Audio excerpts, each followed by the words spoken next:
Hello friends, आप सभी का हमारे यूट्यूब चैनल वर्किंग थॉट्स में स्वागत है। आज इस वीडियो में उरांव जनजाति की चर्चा करेंगे। ये सेकंड पार्ट होगा। फर्स्ट पार्ट हम पिछले वीडियो में डिस्कस कर चुके हैं। पहला क्वेश्चन है कि प्रारंभ में छोटा नागपुर क्षेत्र में आकर जंगलों को साफ करके कृषि कार्य करने वाले उरांव के लिए प्रयोग किया जाने वाला शब्द क्या है। जैसा कि हम जानते हैं कि उरांव जो है रोहतासगढ़ से जो है उरांव कहाँ पर आते हैं, इस छोटा नागपुर में आते हैं, पलामू क्षेत्र होते हुए। ठीक है, कहाँ से आता है? रोहतासगढ़ से आते हैं। और यहाँ पर जब आते हैं उरांव जनजाति, तो यहाँ पर पहले जंगल होता है, उन जंगलों को साफ करते हैं और रहने योग्य जो है भूमि को बनाते हैं। साथ में वहाँ पर कृषि को भी बढ़ावा देते हैं। तो जो उरांव के लिए शब्द प्रयोग किया गया है वो कौन सा है? भूइयार शब्द का प्रयोग किया गया है। इसलिए ऑप्शन नंबर सी क्या होगा? करेक्ट आंसर होगा। खूंट कट्टीदार किसको बोलते हैं? खूंट का अर्थ क्या होता है? परिवार, और खूंट कट्टीदार का अर्थ होता है परिवार वाला। ठीक है, इसका आंसर ऑप्शन नंबर सी होगा। नेक्स्ट देखते हैं कि उरांव जनजाति में मेहनत का विनिमय करने की प्रथा को क्या कहा जाता है। जो लेबर का मार्केटिंग किया जाता है, मेहनत का विनिमय, उसको क्या बोलते हैं? पसरी बोलते हैं। ठीक है, ऑप्शन नंबर बी। नेक्स्ट अगर देखें तो उरांव जनजाति का प्रमुख पेय पदार्थ क्या होता है? उरांव जनजाति का प्रमुख पेय पदार्थ क्या बोलते हैं? हड़िया बोलते हैं, या इसको पोचोय कहा जाता है। तो हड़िया जो है एक प्रमुख पेय पदार्थ है। इसको विशेष अवसर पर या ऐसे भी कभी कभी पिया जाता है। ठीक है, निम्नलिखित में से कौन सी उरांव जनजाति का प्रमुख देवता है? तो अगर देवता की बात करें तो इसमें जो सबसे प्रमुख देवता होता है वो क्या होता है? इसको धर्मेश कहा जाता है। प्रमुख देवता को क्या कहा जाता है? धर्मेश कहा जाता है, या फिर धर्मी भी कहीं कहीं कहा जाता है। ये उरांव जनजाति के लिए सर्वप्रमुख देवता है। ठीक है, ये हो गया प्रमुख देवता। अगर हम पहाड़ देवता की बात करें तो इनका नाम क्या हो गया? मरांग बुरु। ये जो है सेकंड देवता होते हैं। प्रमुख देवता कौन? धर्मेश, और सेकंड देवता जो है पहाड़ देवता होते हैं। उसके बाद जो इसमें होता है कौन सा देवता होगा? ग्राम देवता होता है। कौन सा? ग्राम देवता। तो ग्राम देवता कौन होता है? नाम क्या होता है? ठाकुर देव। ग्राम देवता को क्या बोलते हैं? ठाकुर देव के नाम से जाना जाता है। फिर क्या होता है इसके आगे? और देवता कौन कौन सा होता है? ग्राम देवता हो गया, ठाकुर देव। एक हो गया सीमान देवता, जो गांव का जहाँ पर सीमा खत्म होता है, सीमान देवता को क्या बोलते हैं? डिहवार बोलते हैं। डिहवार। ठीक है, और इसके अलावे होता है कुल देवता। तो कुल देवता को क्या बोलते हैं हम? पूर्व जातमा। ये हो गया कुल देवता हो गया, पूर्व जातमा हो गया कुल देवता। सीमान देवता क्या हो गया? डिहवार हो गया। ग्राम देवता को ठाकुर देव बोलते हैं। पहाड़ देवता को मरांग बुरु कहते हैं। और प्रमुख देवता को क्या बोलते हैं? धर्मी बोलते हैं। ठीक है, तो इसका करेक्ट आंसर जो हो जाएगा वो क्या हो जाएगा? प्रमुख देवता के बारे में बात कर रहे हैं तो प्रमुख देवता क्या हो गया? धर्मेश हो गया। नेक्स्ट क्वेश्चन में देखते हैं कि उरांव जनजाति में देवता धर्मेश की तुलना निम्न में से किससे की जाती है? तो अगर धर्मेश की तुलना किया जाएगा तो किससे किया जाता है? ये सूर्य देवता के समान होता है। ठीक है, उरांव जनजाति में धर्मेश की जो तुलना है सूर्य देवता के समान है। ठीक है, यही अगर हम संथाल में कहें तो संथाल में जो सर्वप्रमुख देवता होता है वो क्या होता है? सिंहबोंगा होता है। वो भी सूर्य के समान होता है और सृष्टि की रचना करने वाला होता है। नेक्स्ट क्वेश्चन आते हैं, उरांव जनजाति में निम्न देवी देवताओं के संबंध में मिलान संलग्न करें। जैसे मरांग बुरु। मरांग बुरु जो है उरांव जनजाति में जो सेकेंड रैंक के देवता होते हैं, दूसरे प्रमुख देवता कौन होते हैं? मरांग बुरु होते हैं, जिसको पहाड़ देवता के नाम से भी जाना जाता है। ठीक है, तो ये हो गया कौन सा? पहाड़ देवता। मरांग बुरु क्या हो गया? पहाड़ देवता। इसमें मैच करना है तो मरांग बुरु क्या हो गया? पहाड़ देवता है। ये क्या हो गया? तीसरा हो गया। अब क्या हो गया? ठाकुर देव हो गया। तो ठाकुर देव किसको बोलते हैं? ये ग्राम देवता को बोलते हैं। ठाकुर देव किसको बोलते हैं? ग्राम देवता को बोलते हैं। ठीक है, तो ये क्या हो गया? ग्राम देवता हो गया। तो ये 2 नंबर हो गया। उसके बाद डिहवार किसको बोलते हैं? ये सीमान देवता को बोलते हैं। जहाँ पर गांव का सीमा खत्म होता है उसको क्या बोलते हैं? सीमान देवता बोलते हैं। और ये हो गया 4 नंबर इसके लिए। फिर हो गया पूर्व जातमा। पूर्व जातमा किसके लिए प्रयोग किया जाता है? पूर्व जातमा जो है घर के देवता के लिए, यानी जो कुल है उसके देवता के लिए जो है सीमान जातमा का प्रयोग किया जाता है। तो ये क्या होगा? सीमान जातमा होगा, ये वाला कुल देवता। तो 1 नंबर। ठीक है, तो मरांग बिरू किसको, पहाड़ देवता को, ठाकुर देव किसको बोलते हैं, ये ग्राम देवता को बोलते हैं, दीवार किसको बोलते हैं, ये सीमान देवता को बोलते हैं, और पूर्व जात्मा किसको बोलते हैं, कुल देवता को बोलते हैं। ठीक है, नेक्स्ट क्वेश्चन को आते हैं कि उरांव जनजाति द्वारा फसल की रोपनी के समय कौन सी पूजा की जाती है। ठीक है, जो उरांव जनजाति होता है जब फसल को बोते हैं खेत में तो उस समय कौन सी पूजा की जाती है, तो उस समय कौन सी पूजा की जाती है, भेलवा पूजा। ठीक है, तो उसमें कौन सी पूजा की जाती है, भेलवा पूजा की जाती है। किस टाइम, जब फसल का रोपनी होता है उस टाइम में। ठीक है, सरना पूजा कुछ नहीं होता है, सरना का अर्थ ही होता है पूजा। ठीक है, सरना का अर्थ ही होता है पूजा।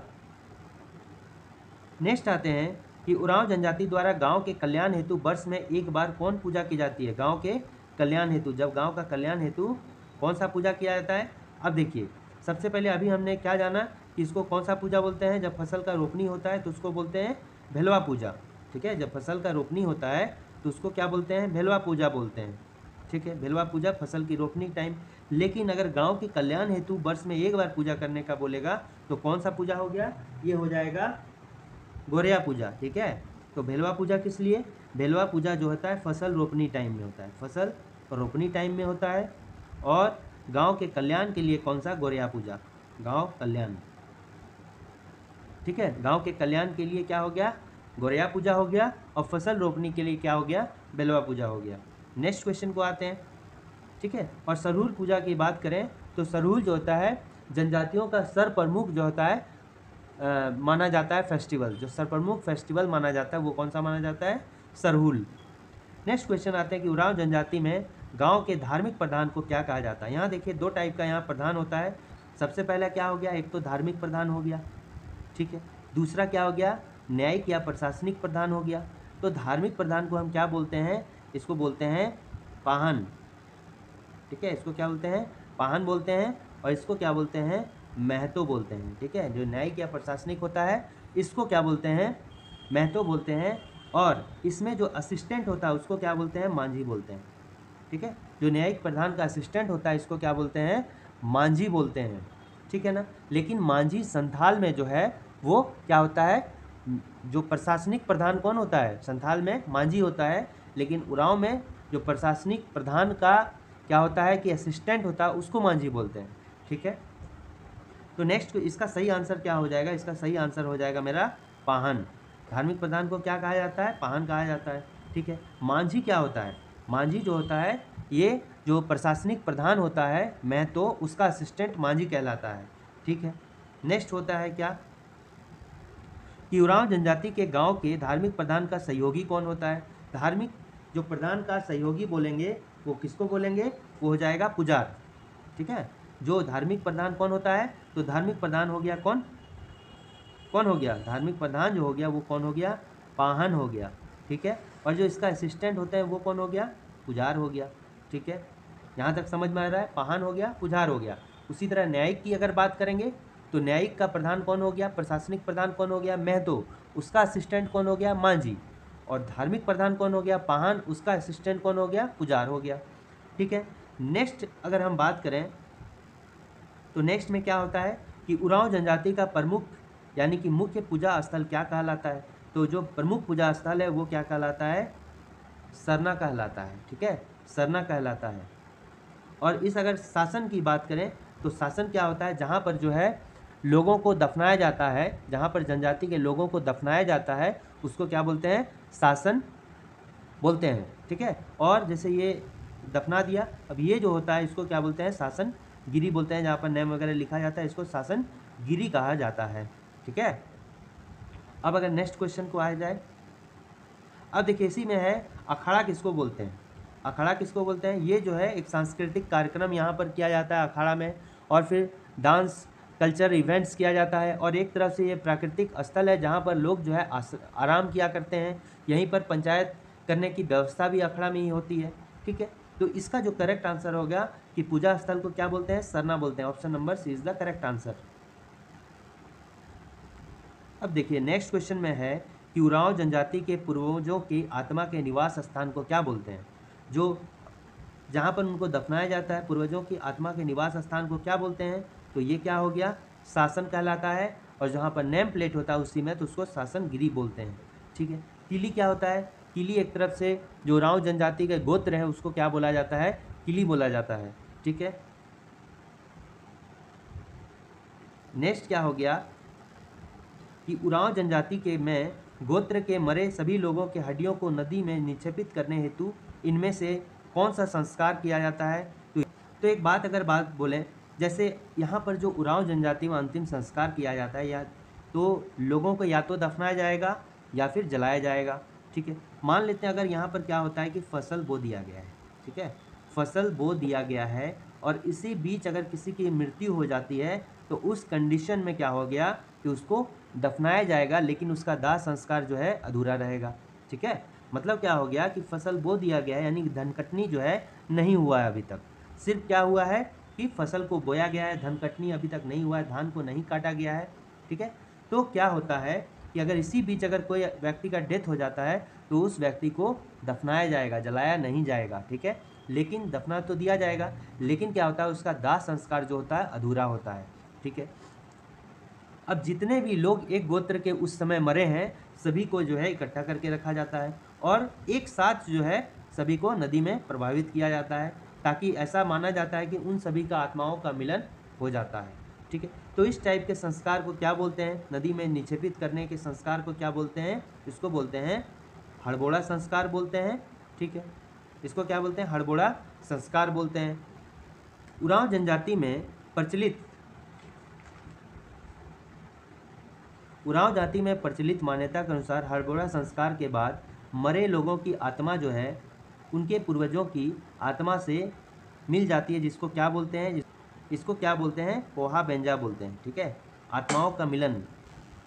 ठीक है। आत्माओं का मिलन, इसको क्या बोलते हैं? कोहा बेंजा। ठीक है। उसके बाद क्या हो गया? पे लड़प्पा क्या होता है? पे लड़प्पा क्या होता है? पे लड़प्पा जो युवा गृह होता है उसको, लड़कियों के लिए जो युवा गृह होता है उसको क्या बोलते हैं? पे लड़प्पा बोलते हैं। और जो बॉयज़ के लिए युवा गृह होता है उसको क्या बोलते हैं? जोक रप्पा बोलते हैं। खनकरिया क्या होता है? खनकरिया जो होता है औरत लोग जो एक विशेष जो त्यौहार में या फेस्टिवल में जो वस्त्र पहनते हैं उसको क्या बोलते हैं? खनकरिया बोलते हैं। ठीक है। अगर पुरुष विशेष वस्त्र टाइम पर जो वस्त्र पहनते हैं उसको क्या बोलते हैं? केरिया बोलते हैं। ठीक है। तो पुरुष के लिए जो वस्त्र है उसको केरिया और जो महिलाओं के लिए उसको क्या बोलते हैं? खनकरिया। ठीक। तो कोहा बेंजा क्या हो गया कि आत्माओं का जो मिलन होता है उसको क्या बोलते हैं? कोहा बेंजा बोलते हैं। अब है कि उरांव जनजाति के संबंध में निम्न में से कौन सा कथन सत्य है? तो ये है कि जो उरांव जनजाति है तांत्रिक एवं जादुई विद्या में विश्वास रखते हैं, ये भी सही है। उरांव जनजाति में शवों का सामान्यतः दाह संस्कार किया जाता है, ये भी सही है। ईसाई उरांव के ईसाई अगर धर्म का है उसको दफनाया जाता है, ये भी सही है। उपरोक्त जो है सभी कथन क्या है? सत्य है। तो ये जो है कौन सा होगा? ऑप्शन नंबर डी होगा। ठीक है। सभी कथन क्या है? सत्य है। नेक्स्ट क्वेश्चन आते हैं। इसमें कह रहा है कि उरांव जनजाति में जादू टोना करने वाले व्यक्ति को क्या कहा जाता है? जो उरांव जनजाति में जादू टोना करते हैं उस व्यक्ति को क्या बोलते हैं? माटी बोलते हैं। उस व्यक्ति को क्या बोलते हैं? माटी बोलते हैं। ये धांगर क्या होता है? धांगर जो होता है, जैसे बॉय के लिए जो युवा गृह होता है जोक रप्पा। ठीक है। जोक रप्पा हो गया। तो जोक रप्पा बॉयज़ के लिए जो युवा गृह उसको जोक रप्पा बोलते हैं। और जो इस जोक रप्पा का केयर टेकर होता है उसको क्या बोलते हैं? धांगर, यानी कि जो मुखिया होता है जो उसको चलाता है, धांगर भी कहते हैं और इसको महतो भी कहते हैं। ठीक है। धांगर या महतो दोनों बोलते हैं। और इसका जो असिस्टेंट होता है इसको क्या बोलते हैं? कोतवार बोलते हैं। ये समझ में आ गया। बॉयज़ के लिए जो युवा गृह होता है उसको क्या बोलते हैं? जोक रप्पा बोलते हैं। और जो उसको लीड करता है, उसका जो लीडर होता है, मुखिया होता है, उसको धांगर बोलते हैं या महतो बोलते हैं। उसके असिस्टेंट को क्या बोलते हैं? कोतवार बोलते हैं। इसी तरह अगर गर्ल्स की बात की जाए तो गर्ल्स में क्या होता है? जो युवा गृह होता है उसको क्या बोलते हैं? पेल रप्पा बोलते हैं। ठीक है। पेल रप्पा बोलते हैं, पेल रप्पा। और उसमें जो मेन जो मुखिया होता है उसको क्या बोलते हैं? बड़की धांगरीन। ठीक है। बड़की धांगरीन, ये उसका केयर टेकर होता है। ठीक। तो समझ में आ गया क्या बोलते हैं इसको? इसका करेक्ट आंसर क्या होगा? जो जादू टोना व्यक्ति है उसको क्या बोलते हैं? माटी बोलते हैं। धांगर क्या होता है? धांगर जो है बॉयज़ युवा गृह का मुखिया होता है। और कोतवार क्या होता है? जो बॉयज़ युवा गृह होता है उसका असिस्टेंट होता है, ठीक है, मुखिया का असिस्टेंट होता है कोतवाल। नेक्स्ट क्वेश्चन आते हैं, इसमें कह रहा है कि उरांव जनजाति के युवा गृह को किस नाम से जाना जाता है। तो इसमें पूरा युवा गृह के बारे में बता देते हैं। युवा गृह क्या चीज़ होता है? युवा गृह जो होता है ये एक संस्थान होता है जहाँ पर जो समाज से जुड़े रीति रिवाज को जो है समझाया जाता है, पढ़ाया जाता है, ठीक है। वहाँ पर जो है ये एक तरह से अगर बोलें जनजातियों का जो है प्रशिक्षण का केंद्र होता है, जनजातियों के लिए जो है प्रशिक्षण का केंद्र होता है। यहाँ पर जो बच्चे होते हैं उनको सामाजिक व्यक्ति बनने का जो है जो मूल मंत्र है वो दिया जाता है, ठीक है। तो हर समाज में यानी हर जनजाति में जो है युवा गृह का डिफरेंट नाम है। जैसे अगर हम इसकी बात करें, उरांव जनजाति की बात करें तो इसमें क्या कहा जाता है? घुमकुड़िया कहा जाता है। अगर संथाल की बात करें तो घोटुल कहा जाता है, और मुंडा की बात करें तो गितियोड़ा कहा जाता है। तो इसका करेक्ट आंसर क्या है? युवा गृह को किस नाम से जाना जाता है उरांव जनजाति में? तो ये क्या होगा? घुमकुड़िया के नाम से जाना जाता है। दूसरा होता है कि युवा गृह में जो होता है एडमिशन, ये प्रत्येक 3 वर्ष में किया जाता है, ठीक है। युवा गृह में जो एडमिशन होता है प्रत्येक 3 वर्ष में किया जाता है। तो इसमें जो बच्चे एडमिशन लेते हैं वो लगभग कितना 10 से 12 वर्ष के जो है बच्चे होते हैं, ठीक, 10 से 12 वर्ष के बच्चे लेते हैं। अब देखिए पहली बार जो एडमिशन लिया, ठीक है, फिर क्या दूसरी बार जो एडमिशन लिया, और तीसरी बार, 2 बार से ज़्यादा, ठीक है। तो पहला 3 वर्ष के लिए जो रहेगा, ठीक है, तो उसको क्या बोलेंगे? उसको क्या बोलेंगे? उसको बोलेंगे पूना जोखर। उसको क्या बोलेंगे? पूना जोखर। जो बच्चे पहले 3 साल के लिए रहते हैं उसको क्या बोलेंगे? पूना जोखर। जो नेक्स्ट 3 साल के लिए रहेंगे या दूसरी बार रहते हैं नेक्स्ट 3 साल के लिए, उसको क्या बोलते हैं? मांझ जोखर बोलते हैं, ठीक है। क्या बोलते हैं? मांझ जोखर बोलते हैं। अब देखिए फिर थर्ड 3 साल के लिए, थर्ड ईयर जो होता है तीसरे वर्ष के लिए रहते हैं, यानी 3 साल बिता चुका है जो, उसको पूना जोखर।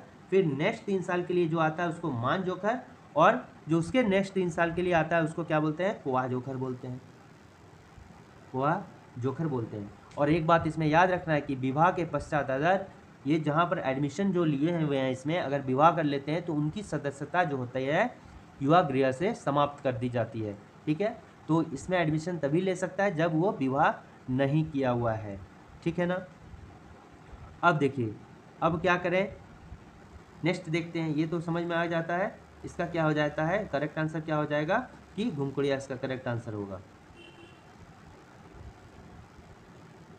अब कहा जाता है कि घुमकुड़िया के संबंध में निम्न में से कथनों पर विचार करें। तो घुमकुड़िया जो है युवा गृह होता है उरांव जनजाति का। इसमें युवकों को जनजातीय रीति रिवाजों एवं परंपराओं का प्रशिक्षण दिया जाता है, बिल्कुल सही बात। इसमें जो है बच्चे को 10 से 11 या 12 वर्ष के बीच में जो है एडमिशन दिया जाता है, ठीक है। विवाह होते ही घुमकुड़िया की सदस्यता जो है समाप्त कर दी जाती है। ये जो है अभी तक तीनों कथन मेरा क्या है? सत्य है, यानी उपरोक्त सभी कथन जो है मेरा क्या हो जाएगा? सत्य हो जाएगा। नेक्स्ट क्वेश्चन देखते हैं कि घुमकुड़िया के संबंध में निम्न में से कौन सा कथन सत्य है। पहला हो गया कि घुमकुड़िया में जो एडमिशन होता है प्रत्येक 3 वर्ष में होता है, ये भी कथन क्या है? सत्य होता है। और जो पहला 3 साल बिताता है उसको क्या बोलते हैं? पूना जोखर होते हैं। फिर 3 साल बिताने के बाद नेक्स्ट टाइम एडमिशन लेता है तो उसको मान जोखर। फिर 6 साल बिताने के बाद जो एडमिशन लेता है उसको क्या बोलते हैं? कुआ जोखर बोलते हैं। तो घुमकुड़िया में प्रवेश हेतु जो है दीक्षांत समारोह का आयोजन किया जाता है, ठीक है। और घुमकुड़िया के अधिकारियों को 3 वर्ष के अंतराल पर बदल दिया जाता है, ठीक है। घुमकुड़िया का जो अधिकारी है उसको प्रत्येक 3 वर्ष के अंतराल पर जो है ये भी बदल दिया जाता है। और इसको क्या बोलते हैं? इसको मुखिया हंडी बोलते हैं, ठीक है। इसको क्या बोलते हैं? मुखिया हंडी किया जाता है, ठीक है। इसमें जो है एक कार्यक्रम है मुखिया हंडी, तो अधिकारियों को बदलने के लिए जो है मुखिया हंडी का कार्यक्रम रखा जाता है, ठीक। तो इसमें जो है सभी कथन क्या है? सत्य है। तो ऑप्शन नंबर जो डी होगा वो मेरा करेक्ट आंसर होगा। नेक्स्ट है कि घुमकुड़िया में सामान्यतः किस पर्व के समय प्रवेश दिया जाता है? सरहुल के समय में, ठीक है। घुमकुड़िया में सामान्यतः किस पर्व के समय? सरहुल के समय। और सरहुल जो होता है पूरे जनजातियों का, अगर पूरे जनजाति की बात करें तो प्रमुख जो पर्व होता है उसको क्या बोलते हैं? सरहुल बोलते हैं। और अगर स्पेशली पशुओं की पूजा किस पर्व में की जाती है? ये हो गया सोहराय। सोहराय में जो है पशुओं की पूजा की जाती है। नेक्स्ट में आते हैं कि घुमकुड़िया में प्रवेश करने वाले सदस्यों को कितने श्रेणी में विभक्त किया जाता है? जो घुमकुड़िया में प्रवेश लेते हैं वो 3 श्रेणी में लेते हैं। तो सबसे पहले जो हो गया कौन कौन सा? 3 श्रेणी होगा, ऑप्शन नंबर बी। अब देखते हैं कौन कौन सा। सबसे पहला हो गया, पहले जो हो गया 0 से 3 वर्ष के लिए, अब 3 वर्ष से 6 वर्ष के लिए, और 6 वर्ष से जो है आगे के लिए। इसको क्या बोलते हैं? 3 वर्ष के लिए पूना जोखर कहा जाता है। इसको क्या बोलते हैं? मान जोखर बोलते हैं, ठीक है, मान जोखर। और जो 6 वर्ष से अधिक रहता है उसको क्या बोलते हैं? कोहा जोखर बोलते हैं, कोहा जोखर, ठीक है ना, कोहा जोखर बोलते हैं। तो इसका करेक्ट आंसर कौन सा हो जाएगा? Option number 3 is the correct answer. 3 श्रेणी में बांटा गया है। नेक्स्ट होते हैं कि घुमकुड़िया में प्रवेश करने वाले नए सदस्य को क्या बोलते हैं? जो नया सदस्य होता है, फ्रेश होता है बिल्कुल सदस्य, यानी कि 0 से 3 साल, यानी फर्स्ट टाइम एडमिशन 3 साल के लिए लेता है, तो उसको क्या बोलते हैं? पूना जोखर बोलते हैं। ये कितना? 3 वर्ष के लिए होता है एडमिशन, ठीक है। ये क्या होता है? 3 वर्ष से अधिक के लिए होता है, मोर देन 3 वर्ष से ज़्यादा के लिए हो गया पूना जोखर। और नेक्स्ट होता है मान जोखर, कोहा जोखर। तो कोहा जोखर जो है 6 वर्ष से अगर अधिक हो जाएगा तो उसको क्या बोलेंगे? कोहा जोखर, ठीक है ना। तो इसका करेक्ट आंसर क्या हो जाएगा? जो फ्रेश कैंडिडेट होता है उसको पूना जोखर बोलते हैं। अब देखिए इनमें से कौन सा घुमकुड़िया में प्रवेश करने वाले सदस्य की श्रेणी में नहीं आते हैं? तो पूना जोखर क्या हो गया? 0 से 3 वर्ष के लिए, मान जोखर 3 वर्ष से 6 वर्ष के लिए, और 6 वर्ष से अधिक जो होता है कोहा जोखर हो गया। लेकिन पेल जोखर ऐसा कुछ भी नहीं होता है, ठीक है। तो ऑप्शन नंबर यहाँ पर क्या होगा? डी होगा। नेक्स्ट आते हैं कि घुमकुड़िया नामक संस्था में युवकों हेतु निम्न में से किसका प्रबंध होता है? अब देखिए क्वेश्चन में कह रहे हैं घुमकुड़िया नामक संस्था में युवकों हेतु किसका प्रबंध होता है? तो इसका करेक्ट आंसर क्या हो जाएगा? जोक हड़प्पा, ठीक है, जोक हड़प्पा। मतलब बोलने का मतलब क्या है? देखिए जो युवा गृह होता है, जो घुमकुड़िया होता है उरांव के लिए, इसको जो है 2 भाग में बांटा गया है। तो पहला हो गया बॉयज़ के लिए, और दूसरा क्या हो गया? गर्ल्स के लिए हो गया। तो बॉयज़ के लिए जो होता है घुमकुड़िया, उसका नाम क्या है? जोक रप्पा, जोक रप्पा, या फिर इसको क्या बोलते हैं? धांगर कुड़िया, धांगर कुड़िया इसको बोलते हैं, धांगर कुड़िया बोलते हैं, ठीक है। और गर्ल्स के लिए जो होता है इसको बोलते हैं पेल रप्पा, ठीक है, पेल रप्पा होते हैं, ठीक है। बॉयज़ के लिए हो गया जो रप्पा या धांगर कुड़िया। और इसका जो मुखिया होता है, मुखिया जो होता है जो रप्पा, उसको क्या बोलते हैं? या तो धांगर बोलते हैं, ठीक है, या फिर क्या बोलते हैं? महतो बोलते हैं। इसका जो असिस्टेंट होता है उसको क्या बोलते हैं? कोतवार बोलते हैं असिस्टेंट को। और इसी तरह इसमें ले पेल अड़प्पा में ले लें तो पेल अड़प्पा में क्या बोलते हैं? धांगर कुड़िया बोलते हैं, ठीक है। ये हो गया धांगर, सॉरी बड़की धांगरीन, इसको क्या बोलते हैं? बड़की धांगरीन, ठीक है। इसका जो मुखिया होता है इसको क्या बोलते हैं? बड़की धांगरीन बोलते हैं। यहाँ तक तो समझ में आ गया। अब नेक्स्ट क्या हो गया? नेक्स्ट क्वेश्चन क्या आ जाता है कि घुमकुड़िया नामक संस्था में युवतियों हेतु निम्न में से किसका प्रबंध होता है? तो युवतियों के लिए जो होता है, ये जैसा कि हमने क्या कहा, इसको बोलते हैं पेल अड़प्पा। ये किसके लिए? युवती के लिए होता है। और इसका जो मुखिया होता है इसको क्या बोलते हैं? बड़की धांगरीन। इसकी मुखिया को बड़की धांगरीन कहते हैं, ठीक है। जोक हड़प्पा किसको बोलते हैं? बॉयज़ के लिए होते हैं, ठीक है ना। जोक हड़प्पा को अन्य किस नाम से जाना जाता है? तो जोक हड़प्पा जो होता है इसको बॉयज़ के लिए जो युवा गृह होता है उसको बोला जाता है। और धांगर कुड़िया जो इसका सेकंड नाम है, ठीक है। जो धांगर कुड़िया होता है, जोक हड़प्पा को ही धांगर कुड़िया बोलते हैं। केयर टेकर होता है, केयर टेकर जो होता है उसको क्या बोलते हैं? या फिर धांगर बोलते हैं, ठीक है, या फिर क्या बोलते हैं? महतो बोलते हैं। और इसका जो असिस्टेंट होता है इसको क्या बोलते हैं? कोतवार बोलते हैं, ठीक है। इसको असिस्टेंट को क्या बोलते हैं? कोतवार बोलते हैं। तो इसका करेक्ट आंसर धांगर कुड़िया हो गया। नेक्स्ट क्वेश्चन आते हैं घुमकुड़िया नामक संस्था में जोक हड़प्पा जो होता है कि मुखिया को क्या कहा जाता है, यानी केयर टेकर को क्या कहा जाता है? तो इसके मुखिया को क्या बोलते हैं? या तो धांगर बोलते हैं या फिर महतो बोलते हैं, ठीक है। और इसके जो असिस्टेंट होता है इसको क्या बोलते हैं? कोतवार बोलते हैं। तो इसका जो करेक्ट आंसर हो जाएगा ये क्या हो जाएगा? ये हो जाएगा धांगर या महतो। ये मुखिया को क्या बोलते हैं? धांगर बोलते हैं। नेक्स्ट क्या हो गया कि घुमकुड़िया नामक संस्था युवतियों की देखभाल करने वाली महिला को क्या कहा जाता है? तो उसको क्या कहा जाता है? बड़की धांगरीन बोला जाता है। और जो घुमकुड़िया का नाम क्या है? पेल रप्पा। और पेल रप्पा के मुखिया को क्या बोलते हैं? बड़की धांगरीन बोलते हैं। उसके बाद क्या होता है, घुमकुड़िया के अधिकारियों को बदलने हेतु इनमें से किस समारोह का आयोजन किया जाता है। तो प्रत्येक जो है 3 वर्ष में जो है क्या किया जाता है कि प्रत्येक 3 वर्ष में जो है जो घुमकुड़िया अधिकारी को जो है चेंज किया जाता है। ठीक है, तो इसको क्या बोलते हैं, जो चेंज करने की प्रथा है उसको क्या बोलते हैं, मुखिया हंडी किया जाता है। ठीक है, तो इसको क्या बोलते हैं, मुखिया हंडी। ठीक है, मुखिया हंडी। ठीक है, मुखिया हंडी कहा जाता है।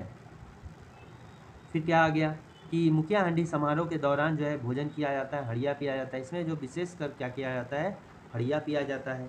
ठीक है ना, तो ये इम्पोर्टेंट जो है कुछ क्वेश्चंस थे जो आने वाले एग्जाम्स के लिए बहुत ही इम्पोर्टेंट हैं। ठीक है, स्पेशली जो झारखंड के एग्ज़ाम्स हो रहे हैं, विशेषतः झारखंड के एग्ज़ाम के लिए है, तो ये झारखंड के एग्ज़ाम के लिए बहुत important. Thanks for watching working thoughts.